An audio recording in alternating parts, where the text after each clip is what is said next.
Engineering படிச்சா future செம்மையா இருக்குன்னு எவனோ சொல்றதை நம்பி கையில இருக்கிற எல்லா காசையும் திரட்டி வீட்ல இருந்து 80 கிலோமீட்டர் தூரத்துல ஒரு காலேஜ். எதுக்கு படிக்கிறோன்னே தெரியாம ஒரு கோர்ஸ். 4 வருஷம். காலைல 5:30 மணிக்கு அறக்க பறக்க பல்லு கூட தேக்காம எழுதுக்கணும். ஏன்னா 6 மணிக்கு பஸ் ஸ்டாப்ல இருக்கணும்ல. காலேஜ் பஸ்ஸுக்கு காசு கட்டிருப்போம். பக்கத்துல எவ்வளவு அழகா ஒரு பொண்ணு இருந்தாலும் பேச முடியாது. ஏன்னா பொண்ணுங்க கூட பேசினா பாவம், ஃபைன் போட்டுருவானுங்க. லீவு போட்டா ஃபைனு, லேட்டா போனா ஃபைனு, ஐடி கார்டு போலனா ஃபைனு, ஏன் முடி வெட்டலனா கூட ஃபைனு. மசருக்கு என்னடா ஃபைனு?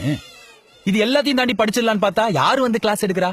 போன வருஷம் நம்மளுக்கு முன்னாடி படிச்சுட்டு போனவன் நல்ல வேலை கிடைக்கிறவர்கள் டீச்சரா இருக்கலாம்னு வந்து எடுப்பான். எதுவுமே புரியாது. M1 M2 எல்லா மேக்ஸ் பேப்பரும் அரியரு. ஐயோ அண்ணா இன்ஸ்டியல் ரீவலேஷன் போட்டு அப்ளை பண்ணி எப்படியாவது கிளியர் பண்ணிடலான்னு பார்த்தா குத்தி விட்டது ரீவலேஷன் காசுக்குன்னு அப்புறம் தானே புரியுது.